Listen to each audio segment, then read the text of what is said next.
Hello all, James here. So, the question of the day is WWE cooked? Well, this was something that was brought up kind of last week, but then also a few days ago when I was doing the Storytime with Dutch Mantel podcast regarding WWE Smackdown ticket sales last week, or more specifically, a lack of them. Now, WWE sold comparatively poorly live tickets during their jaunt to Salt Lake City last week, this past Friday and Saturday, and everybody was up in arms as a response. Is this the peak of WWE? Will they be seeing their fortunes changing?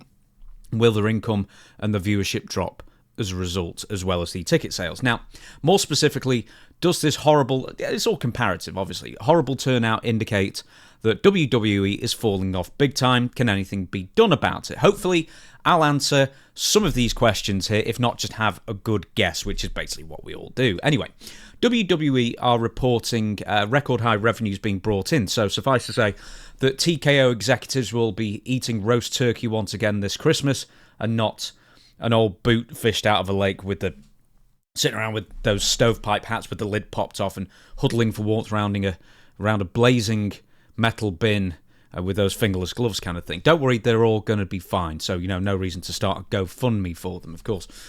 But that one SmackDown is starting to tell a wider story that maybe WWE's hot streak may be petering out. Now, creatively, you can argue that has been the case for months and months, but the sort of market hasn't really bore that out, really, until maybe now. But anyway, WWE ran two shows in Salt Lake City back-to-back last week. A big mistake that they found out to kind of a small degree last time they ran the same arena twice in a row in July domestically. I think I'm right in saying that anyway.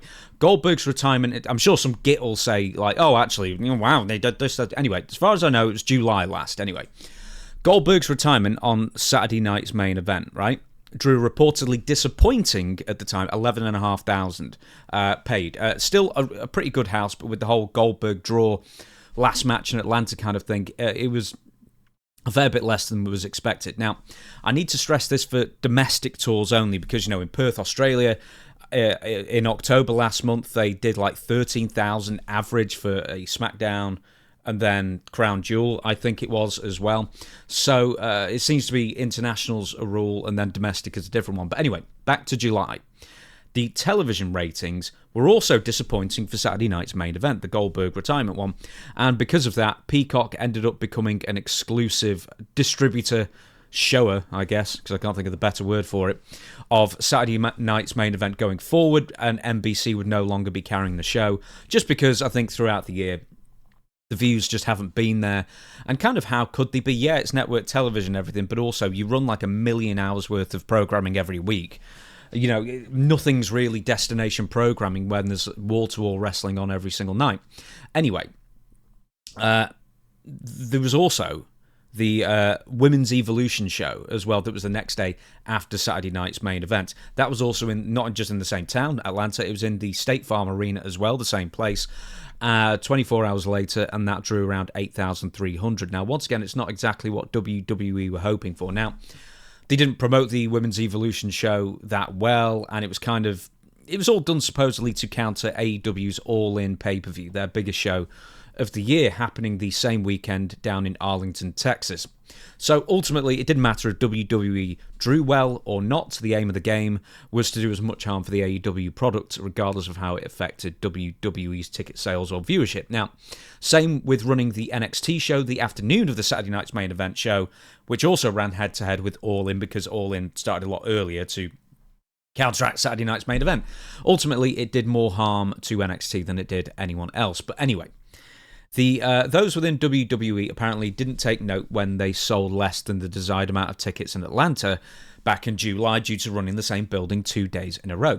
So WWE booked Salt Lake City 2 days in a row, and probably more than anyone could have guessed, both WWE Smackdown and the most recent Saturday night's main event featured a guaranteed new world champion on the Raw brand and drew relatively abysmally. It was reported that WWE's return to Salt Lake City for Saturday night's main event on November 1st reportedly met with frustration backstage due to, quote, very disappointing ticket sales. So once again, the Major World title main event Cody, Drew, Tiffany, Jade, etc. drew just under 8,000. Now, this figure is a significant drop off the 11 to 12,000 fans the company have been averaging throughout 2025 for its major events this year. But the real headline here is that the SmackDown show brought in just around about 4,200. Now, that is the lowest drawing SmackDown in 4 years. The low attendance was even more glaring when compared to SmackDown, just like, I think it taped in the same arena 11 months ago, and November 2024 drew just around 8,400 fans, so they lost almost exactly 50% of their paying audience there. But it gets worse, because it's the same story for the SmackDown viewership as well, because it drew the worst ratings, I think, in SmackDown history in its regular time slot. 933,000 viewers. Now, does this low rating and attendance mean that WWE is falling off? Well, not exactly.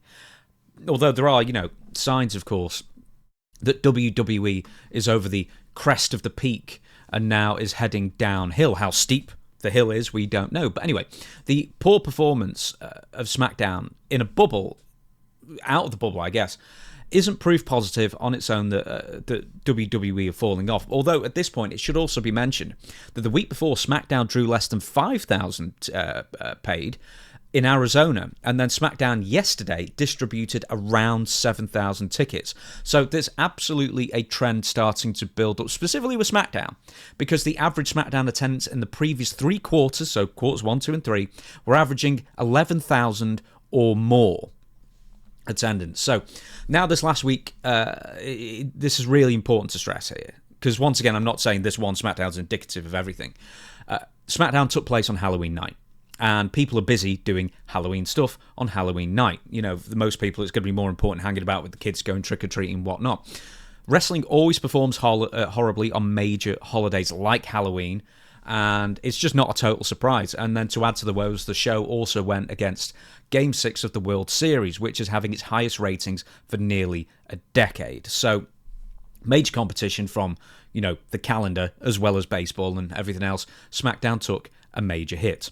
Plus, there's the whole Nielsen ratings fiasco, where Nielsen, not Harry Nielsen, but they've changed their entire way, right? They record viewership at the beginning of October, and that's its own video for another day, because it's so convoluted how they used to do it and how they do it now. But how they do it now is, just suffice to say this, any program that seemingly got a stronger than average 18 to 49 age range viewership seems to be suffering the most. And wrestling programming from WWE and AEW immediately saw something like a 20% reduction in recorded audience overnight, just completely wiped out with the new metrics that Nielsen are using. So don't ask me particularly why the 18 to 49 viewership has all of a sudden been underreported, or maybe it was always overreported and now the viewership is balancing out. I personally don't believe it was being overreported, maybe to a tiny bit, but now it seems to be so underreported, and wrestling more than most are suffering badly from it. And it's going to be AEW that suffers worse, because they've got the contract renewal coming up in 2027, where WWE are relatively safe for at least the next few years. That's its own video once again for another day, so I'm not going to bore you to death with that. But just because I want to, I just have to, just as a little aside before we go back to SmackDown, and we're talking about ratings, here's Dave Meltzer. Contradictory tweets. And I always like these. Max numbers are confidential. The people who write the releases don't know them. That was in September 3rd.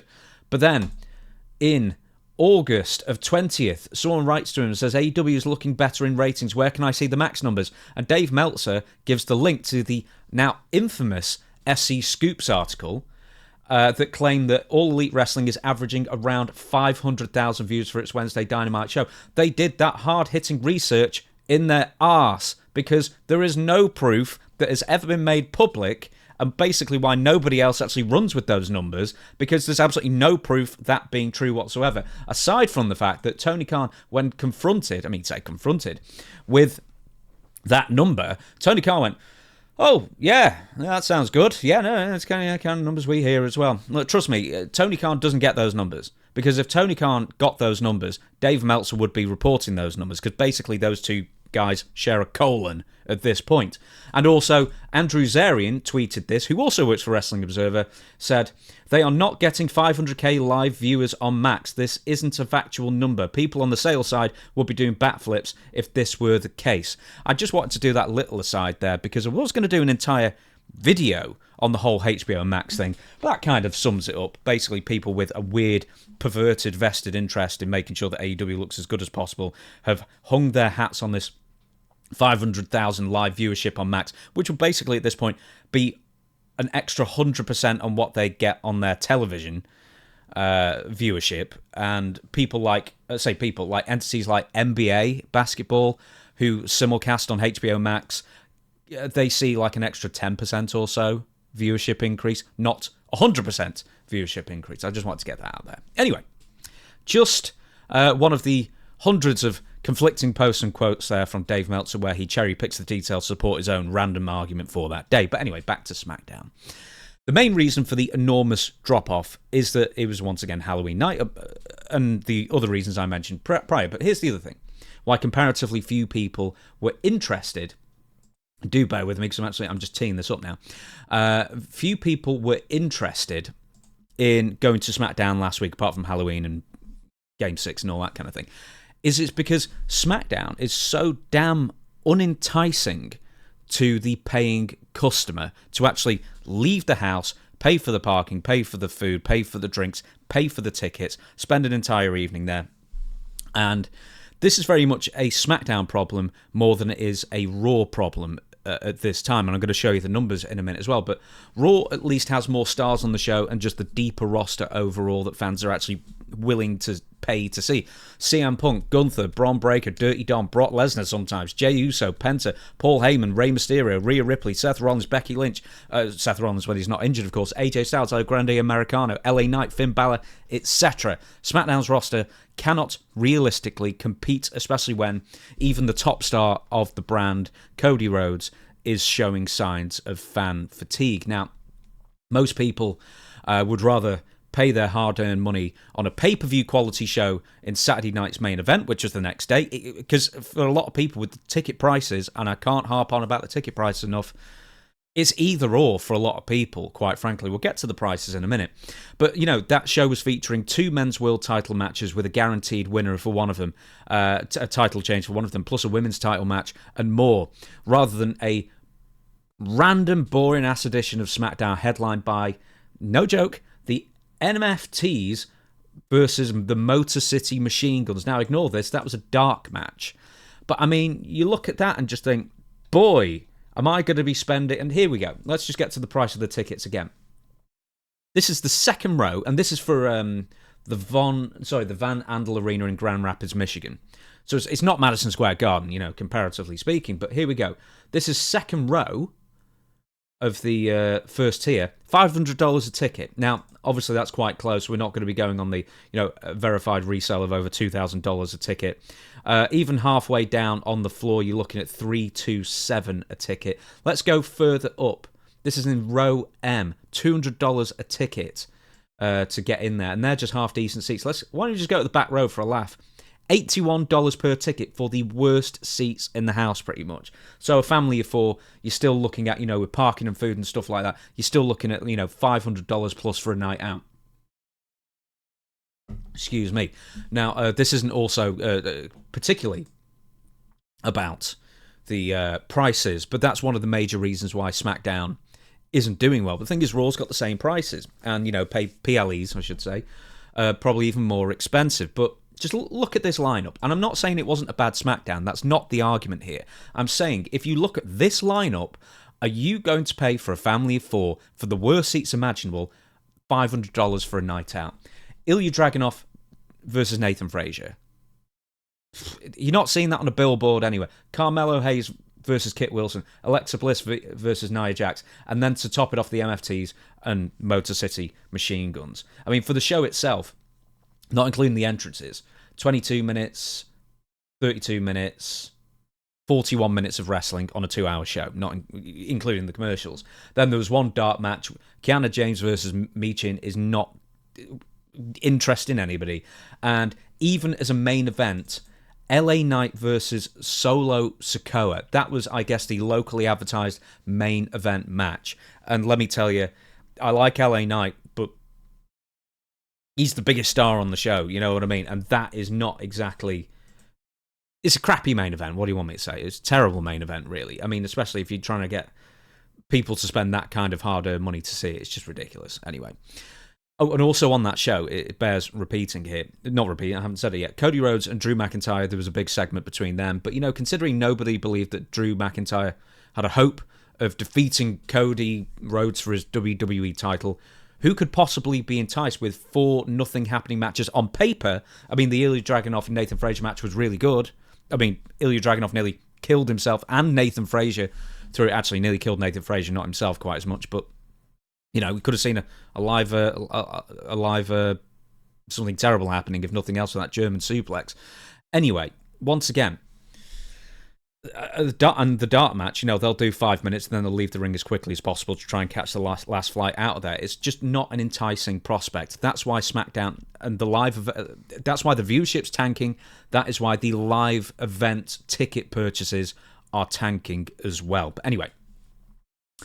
Just once again, you know, $1,000 for a family of 4 for half decent seats, and once again the show wasn't bad. But anyway, now I said that the SmackDown show itself, that particular one, is not indicative of WWE heading towards a slump. But what is indicative is just how slow-paced and hollow WWE programming has been for the majority of 2025. Once again, that's 4 matches over the course of 2 hours, 6. 2 of them dark matches with no consequence whatsoever if you're going to throw those 2 on. And neither of them, you know, LA Knight versus Solo Sikoa may have headlined like the house show C show run or even the B show run, you know, back in the day when WWF ran 2 or 3 different shows a night kind of thing. But that, you're just not going to pay for it. Anyway, people paid for Saturday night's main event and not in their droves either, even though it wasn't Halloween night.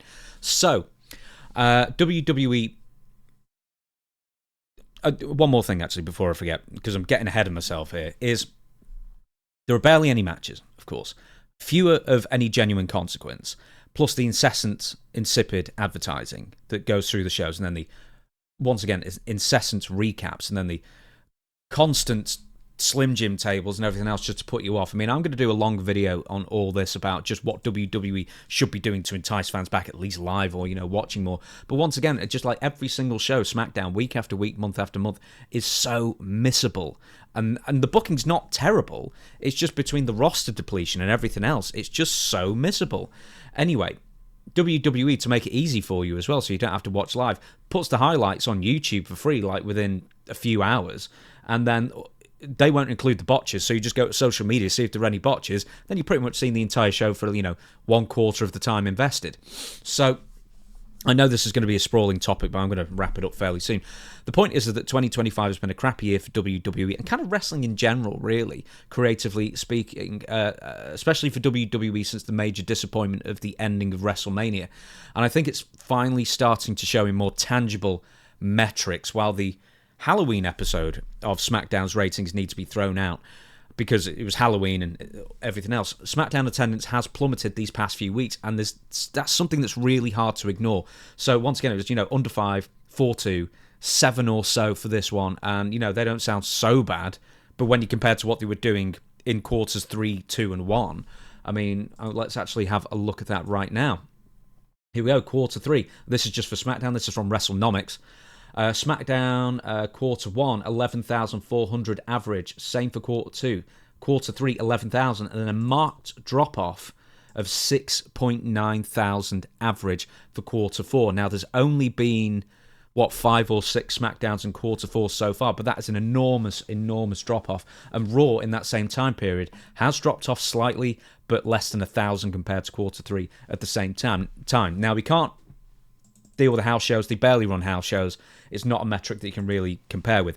But also, just because we're here and AEW's there, look how badly AEW's been doing this past year as well. If we thought it was bad in 2024, it's now getting worse, apart from, for whatever reason, quarter 2 2025, and for some reason they had a bit of a bump, and now it's gone to all-time record lows for both Collision and Dynamite. So I don't know if this is wrestling as a whole, but once again, there's a trend here. Now, future SmackDown episodes, as far as I can gather, don't even have great sales advances either. So it's only SmackDown in Perth that happened about a month ago that has boosted the attendance average, and that was an Australian international show. So if that was a domestic show, the average could be even less at this point. But once again, between the price rises continually raising, a low amount of matches with few stars, huge amounts of downtime on the shows, uninspired booking. Once again, the booking's not terrible. It's just kind of perfunctory. It's just kind of there. It's just, it's the basics. But there's so little changing from week to week and month to month that it's finally catching up with WWE. And then who would pay outrageous prices for an average product? So to answer my own question here, I mean, once again, while downturns in ticket sales for SmackDown and PLEs are concerned, I don't think WWE will hit a major downturn this year because, we've only got a couple more months. Then it's the road to the Royal Rumble, and then it's the road to WrestleMania. So I think it's going to go to April. But then after that, I think the real story will be told. But that being said, the Royal Rumble this year is in Saudi Arabia. And, next year, I should say, in a few months' time. Will there be the same level of excitement for this Royal Rumble as there were domestic Royal Rumbles of years gone by? That's going to be an interesting question. And then will that momentum, or maybe even lack of momentum, then translate into lack of interest for WrestleMania 42 next year as well? We don't know that. I am not going to hazard a guess for that, but I am going to hazard a guess and say WWE, if we just look at all those metrics there, are going to see a downturn in interest, a marked downturn in interest come quarter 2, 3 post-WrestleMania of 2026. And once again, when 2027 happens, WrestleMania is in Saudi Arabia again. And will that, once again affect WWE's perception and also fan engagement? Because once again, my guess is that very, very comparatively few people are going to be willing to make the trip to Saudi Arabia to go see WrestleMania like they do when it's in the States or Canada or wherever it is every single year usually. So my prediction is that unless something changes, 2026 will be the year where WWE fortunes are going to falter. Now, once again, that can all change at the drop of a hat. A single character gets hot, a storyline catches fire, whatever you might think. But I think that WWE's formatting and programming needs to be rebuilt from the ground up because both Raw and SmackDown drag so badly these days that it's a real chore to get through. And to let you know how bad it's getting, I keep seeing people online genuinely clamoring for a return of Vince McMahon to once again take control of the creative reign. So when fans are getting nostalgic for 2019 WWE, something's going wrong. So that's my opinion. Tell me what you think about it. Am I being all doom and gloom about that? I mean, the numbers, at least for SmackDown, don't lie, and my eyes don't lie. Once again, I think the shows are really struggling. I'm really struggling to get through them. But once again, you tell me what you think. Are you still enjoying the shows? Do you foresee catastrophe, or do you see this just a momentary blip before, once again, the Royal Rumble WrestleMania season takes over? Please like, comment, subscribe, and I'll see you for the next video.